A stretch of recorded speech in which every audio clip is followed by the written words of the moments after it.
Perú estaba condenado al subdesarrollo, pero nada es para siempre. El país andino se industrializaría con la llegada de los autos eléctricos. ¿Acaso aprovecharán esta oportunidad? La primera semana de julio, la presidenta, muy querida por todos los peruanos y muy elegante, por supuesto, Dina Boluarte, viajó a China, ahora sí, para hacer algo importante, y no más solo comprarse Rolex o pedir su chifa Hukai en la misma China, sino ahora sí acuerdos muy importantes, específicamente con la empresa BIT, empresa y gigante en la industria automotriz, más específicamente en lo que se trata de los autos eléctricos, porque ahora sí, de verdad, parece que Perú podrá industrializarse y con ello llegar al desarrollo, y todo gracias al puerto de Chancay y al próximo Parque Industrial de Ancón, donde se prevé que será una zona económica especial donde se aprovechará la mano de obra barata y todos los incentivos de inversiones para que Perú sea atractivo a la industrialización de todas las empresas del extranjero. Perú se está acercando a la empresa más importante en la producción de autos eléctricos, que supera con creces a Tesla. Y ya los vendehumos de siempre están ya jugando con nuestras emociones como siempre, anticipando que Perú ahora sí ya es un imperio global ultrapoderoso. Es que, aunado el puerto de Chancay y el parque industrial de Ancón, se buscará que el país andino sea una potencia industrial regional. Si bien estos acuerdos son un buen inicio, no se podrán hacer realidad si no se hacen reformas más profundas en la economía y política. Políticas que fueron necesarias para que países como los tigres asiáticos, Singapur, Corea del Sur, Taiwán, China y Japón hayan llegado al poderío mundial. Estamos hablando del modelo de la innovación o desarrollismo. Bueno, paradójicamente, su muy querida presidenta Dina Boluarte en Shenzhen aprendió todo lo necesario para poder sacar a Perú del tercermundismo, aprendiendo el modelo del desarrollismo en las fábricas de Huawei y en las fábricas de BIT. Todo ese modelo y esa estructura de producción en la economía, educación y política. Un modelo que se basa en tener zonas económicas especiales que atraigan a toda la inversión y dar facilidades a estas empresas para poder poner trabajadores, mano de obra calificada y a buen precio, para que todas las empresas lleguen acá, llegan su manufactura en los países y al final toda esa riqueza llega a los demás. Este modelo sacó a China de ser un país donde se morían de hambre y comían todo tipo de animales, ahora ser una potencia mundial que también siguen comiendo todo tipo de animales. En ese sentido, este video va a analizar si esta propuesta es viable. Y para ello vamos a tener que estudiar qué factores, qué propuestas y reformas se necesitará en el Perú para que la industrialización y una fábrica manufacturera de autos eléctricos, no solo de eso, sino también de otro tipo de empresas, vengan acá y el Perú ahora sí de verdad pueda ser una verdadera potencia. Todo para no caer de antemano en celebrar ya antes que empiece la fiesta, como hacen ya los vendehumos acá. Más bien, tenemos que entender cuáles son nuestras deficiencias y en qué podemos resolverlas. Pero primero, hay que analizar y hay que estudiar a qué se debe de que China está teniendo ese interés en Perú. Ahora mismo vamos a ver la historia y cómo empezó toda esta trama del Perú, Chancay y Shenzhen. Chancay, la nueva Shenzhen. Perú, desde que se independizó e inició su camino como una república, parece que estaba salado o mufado, nada le salía bien. Debido a que a pesar de que en ciertos momentos parecía que se iba a enrumbar fuertemente hacia el progreso, tal como fue la época del boom buenero con Ramón Castilla y el exitoso gobierno de Leguía, al poco tiempo llegaban calamidades, crisis, como la guerra con Chile y la Gran Depresión de 1920. Realmente parece que los peruanos son los mejores soldados de Cristo. Por eso les toca los peores destinos. Sin embargo, actualmente Perú está experimentando un momento histórico. Parece que al igual que su clasificación al Mundial de Rusia 2018, todos los astros están moviéndose para que nuestro querido Peruquistán ahora sí llegue al desarrollo. Gracias a su privilegiada geografía en el Océano Pacífico, el más importante para la economía mundial, y que su país está ubicado en el centro de Sudamérica, lo que lo convierte en un punto estratégico para el comercio global. Entonces, las principales potencias mundiales han puesto sus ojos en el Perú, realizando importantes proyectos de infraestructura, como el megapuerto de Chancay por parte de China, como también el posible puerto de Corío, que se prevé sería aún más grande. China busca convertir este puerto en el centro de su comercio con Latinoamérica. Esta es una oportunidad histórica para Perú, que también puede ser aprovechada en otros ámbitos para un desarrollo exponencial, tal como es el caso de la industrialización. Específicamente, se planea construir 2 parques industriales, el primero en Ancón, cerca del puerto de Chancay, donde se proyecta convertirlo en una zona económica especial libre de impuestos y abierta absolutamente a la inversión extranjera para que se ubiquen sus fábricas tecnológicas. Es en este contexto que su queridísima, amada y admirada presidenta Boluarte viajó a China para poder concretar este proyecto de industrialización. Fue en ese largo trayecto, con varias paradas y cambios de outfits, que la presidenta finalmente llegó a la ciudad de Shenzhen. En esta ciudad, la presidenta y el canciller pudieron visitar las fábricas de la poderosa empresa BYD, la cual es la gigante líder mundial en la fabricación de autos eléctricos, al punto que actualmente supera por mucho a su competencia occidental, incluyendo a Volkswagen y Tesla, gracias a sus económicos precios y alta calidad. Y su importancia aumenta cada día más debido a la tendencia mundial por sustituir las energías fósiles contaminantes por energías más amigables con el medio ambiente, tales como la energía eléctrica y solar. En el caso de la energía eléctrica, el continente sudamericano se beneficia gracias a que Bolivia, Chile y Argentina poseen el 80% de las reservas mundiales de litio, elemento necesario para producir baterías eléctricas. Ahora se preguntarán, ¿qué vela juega Perú en este entierro? Bueno, Perú está a punto de dar un gran salto hacia la industrialización con el megapuerto de Chancay. La idea es crear zonas económicas especiales libres de aranceles donde las empresas chinas puedan instalar sus fábricas a bajo costo. Esto traerá inversiones internacionales y ayudará a deslocalizar las fábricas hacia Perú, en lugares como Chancay, Ancón y posiblemente Corio. Este modelo no es nuevo. Es el mismo que China utilizó durante la era de Deng Xiaoping, y la máxima estrella de este modelo fue la ciudad de Shenzhen, ciudad que comenzó siendo una simple y humilde ciudad de tan solo 30.000 pescadores a convertirse actualmente en una megápolis de 15 millones de habitantes, que vio un crecimiento económico explosivo gracias a la llegada de fábricas de automóviles como Volkswagen y plantas manufactureras de Apple. Pero no todo fue magia de un día para otro. La clave fue la proximidad a Hong Kong, una ciudad que en los años 80 estaba bajo dominio británico, pero que ya tenía un desarrollo industrial bastante avanzado. Este desarrollo se contagió a Shenzhen y creó un efecto dominó de prosperidad. Ahora imagina esto mismo para Chancay o Ancón, dado que la creación de una ciudad libre de impuestos podría repartir su progreso no solo en Lima, sino en todo el Perú. Este es el plan maestro que se está poniendo en marcha, porque si bien nunca seremos buenos para el fútbol, al menos podremos ser una economía desarrollada, siguiendo al modelo que llevó a China de ser la villa miseria, donde comían todo tipo de animales y se morían prácticamente de hambre, a ser actualmente la segunda máxima potencia económica y tecnológica del mundo. Sin embargo, para poder seguir los pasos de gigantes como los tigres asiáticos de Singapur, Taiwán, Corea del Sur, Japón, actualmente Vietnam o China, tenemos que hacer fuertes reformas en la política, la economía y el sistema educativo. Pero antes, vamos a explicar las trayectorias históricas de los países bananeros de Latinoamérica, comparándolas con los exitosos de los tigres asiáticos para poder ver cuáles reformas podemos adaptar a nuestra realidad para al fin poder llegar al desarrollo. El modelo del desarrollismo. Luego que gran parte de los gobiernos en Latinoamérica hayan entendido que el estatismo y el socialismo son una patraña, apareció un nuevo modelo que algunos llaman neoliberal. Sí, sé que los liberales critican mucho ese término y es polémico, pero es la forma más simple de explicar. Y no voy a perder más tiempo en eso.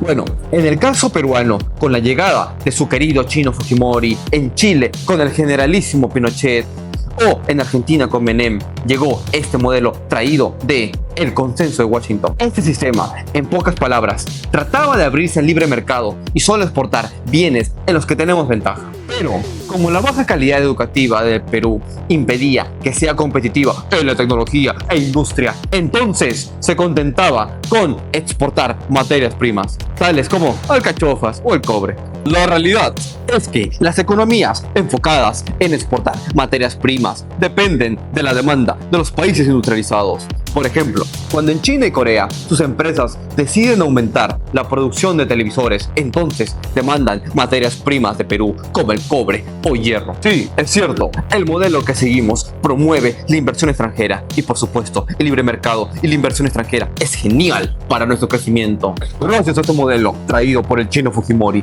independientemente si lo ames o lo odies, Perú creció fuertemente hasta el año 2015, épocas donde la pobreza disminuyó como nunca. Así lloren los rojos perdedores, incapaces de aceptar la realidad. Aunque, para ser sinceros, este progreso, si bien disminuyó la pobreza en todas las regiones, lo hizo de manera bastante desigual, estando unas regiones del sur totalmente olvidadas. Mientras el mayor desarrollo fue en la costa. Sin embargo, todo este milagro económico llegó a su fin debido a que este gran crecimiento económico solo ocurrió gracias a que los precios de las materias primas en aquel momento estaban altos. Esto benefició no solo al Perú, sino a toda Latinoamérica. El problema es que la economía es cíclica con altos y bajos. Esto hace que nuestras economías solo crezcan fuertemente cuando los países industrializados están en el pico de la producción. Pero cuando esta baja, entonces nuestras economías empiezan a crecer muy poco, 1 o 2%, e incluso a desinflarse, como pasó en 2023 y seguirá ocurriendo en 2024. En cambio, países en desarrollo enfocados a la producción tecnológica, como Vietnam y China, tienen un constante crecimiento económico. Nadie los detiene, ni siquiera los ciclos económicos. Lo que pasa es que cuando hablamos de los sectores que realmente generan desarrollo a nuestros países, como es el caso de la industria y tecnología, las cosas ya no son tan sencillas. ¿Por qué? Por el simple hecho de abrirnos al mercado mundial, no llegarán inversiones en industrias de alto valor si no le damos los incentivos. ¿De cuáles incentivos estoy hablando, dirán?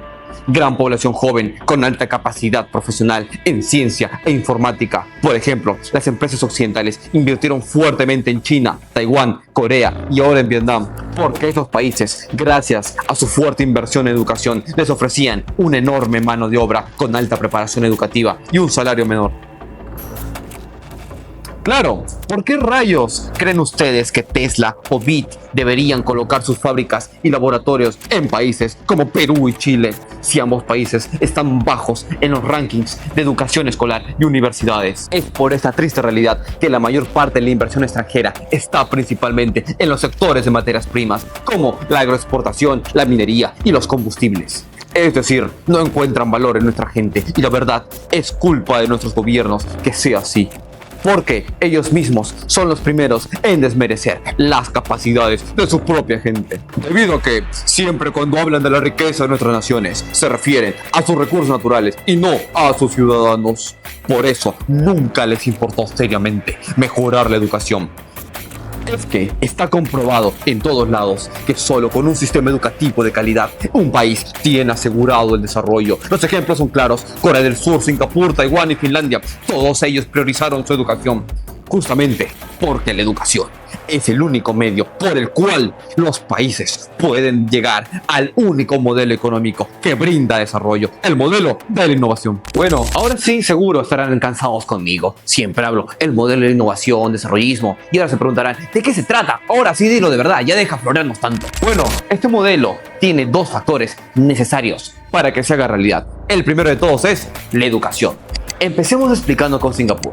Singapur, que era una isla miserable y pobre, llena de criminalidad e incluso piratas, allá en el estrecho de Malaca, llegó a ser una gran potencia gracias a que tuvieron a un líder que invirtió fuertemente en educación, porque está comprobado que invertir en educación es el único método para sacar a los países de la pobreza y llevarlos a la grandeza. Y este gran líder fue un visionario con mano dura y gran visión hacia el futuro. Hablamos del gran Lee Kuan Yew. En unas 3 décadas, gracias a sus políticas de mano dura contra la criminalidad, estando entre ellas muchas controvertidas, como la pena de muerte y política marcial al estilo de Nayib Bukele. Pero en lo que más destacaba fue en su obsesión por la educación, hasta el punto que en la moneda de Singapur se pueden ver libros y estudiantes leyendo. Lee Kuan Yew no solo invirtió todas sus reservas, sino más bien que las usó para endeudar a su país todo para dárselo a la educación. Los resultados no fueron inmediatos, sino en 15 años, cuando la pequeña e insignificante isla del Estrecho de Malaca se convirtió en el país más competitivo del mundo, que goza con una de las mayores industrias tecnológicas de chips y software a nivel global. Además de contar con uno de los puertos más importantes del mundo en el comercio de Asia. Entonces hay que preguntarnos, ¿de qué sirve invertir tanto en educación? ¿Acaso solo es para panudearse y estar en los más altos rankings mundiales? Bueno, es obviamente para complejizar la economía, convirtiéndola en una hecha para la industria de tecnología e innovación. Esto es justamente lo que países como Singapur, Vietnam, China y Taiwán hicieron, copiando el modelo japonés y coreano. Ahora mismo hablaremos del modelo coreano. Es que resulta que Corea del Sur no siempre fue el país de los doramas, las idols y los chinitos de sexo dudoso que tanto le gustan a las chibolas coneras. Resulta que Corea del Sur había sido una dictadura por más de 40 años, ininterrumpida, regida por estos dos dictadores de acá.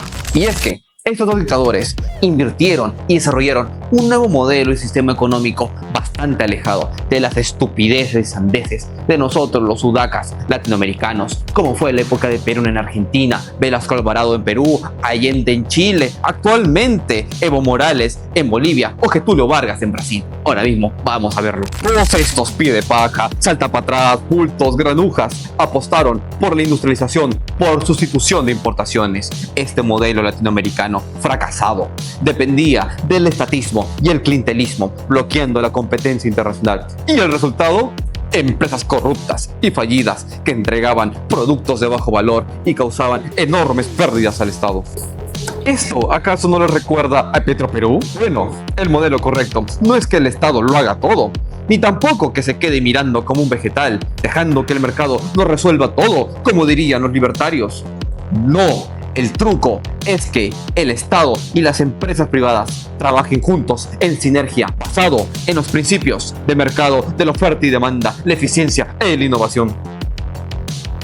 Y el mejor ejemplo, Corea del Sur, que alcanzó la cima trabajando codo a codo con gigantes como Hyundai y Samsung. En palabras sencillas, el Estado da un empujoncito y varias facilidades a las empresas para que brillen en el mercado internacional. Pero ojo, no es cuestión de regalar dinero como si fueran balones de oro a Messi, sino que se establecen objetivos de venta y eficiencia bien claros. Entonces, solo las empresas más eficientes y exitosas obtienen los apoyos económicos más importantes. Y las empresas menos eficientes, bueno, se quedan fuera del juego. Bueno, lamentablemente hasta el día de hoy siguen habiendo fósiles o pastrulos como Antauro Mala, el favorito, creador de todos los artilugios de Hello Kitty, que siguen abogando por este sistema que se basa en cerrar los mercados y que el Perú solo produzca y más bien ya no más importar productos de otros lados. Bueno, si bien yo personalmente apoyo la industria nacional y que el Perú se puede industrializar y puede ser un país competitivo a nivel internacional, no todo lo que va a producir el Perú necesariamente va a ser bueno y no debería ser así. Más bien, sí tiene que haber importación, debido a que las importaciones y las exportaciones causan competencia y eso hace que los productos suban de calidad. Porque, para ser sinceros, ¿acaso ustedes solo consumirían la Liga Peruana de Fútbol?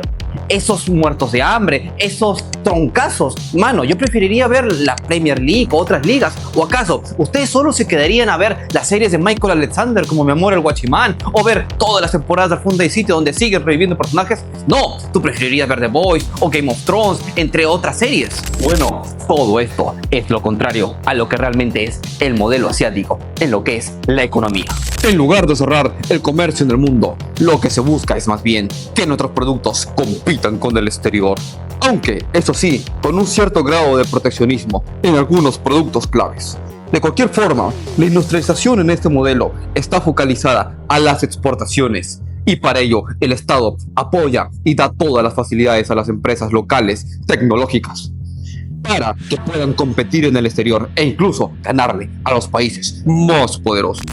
Bueno, ya, ahora sí ya. Todo muy bonito con esto, pero ahora sí, hay que aterrizar. Sí, es cierto. Actualmente el Perú está presentando grandes oportunidades, como es el puerto de Chancay, Corío y todo ese demás bla bla bla bla que a cada rato los vendehumos y yo mismo hablamos en todos estos videos. Y es que, para hacer realidad estos proyectos ya a gran envergadura de industrialización y desarrollo económico, para que el Perú pueda ser una potencia tecnológica y con ello realmente las fábricas de Huawei y BIT pongan aquí todas sus plantas, se necesitan reformas muy específicas. Exactamente, tal como lo hizo Corea del Sur. Y ellos lo lograron porque tuvieron a un líder visionario, vigoroso, que los unió a un proyecto común hacia el desarrollo. Pero, como ya sabemos, Perú no solo es conocido por su gastronomía o su capital, Lima, que parece mucho a Afganistán, o incluso también por sus grandes y reconocidos artistas internacionales, sino más bien que Perú es reconocido porque cambia más de presidentes que Cristian Domínguez de trampas. Solo pónganse a pensar, entre 2018 y 2022 el Perú cambió a 6 presidentes en menos de 5 años y mucho peor aún, teniendo un Congreso lleno de trogloditas que solo buscan que les aumenten el sueldo o incluso mocharles y quitarles el sueldo a todos sus asesores. O peor, ministros epilépticos que regalan 30.000 o 40.000 soles a sus quines y cariñosas, y ya ni hablar de expresidentes como su Zapatón Vizcarra con su amigo, el grandioso y queridísimo Richard Swing, esa olla vieja que le regaló mucho dinero en concesiones.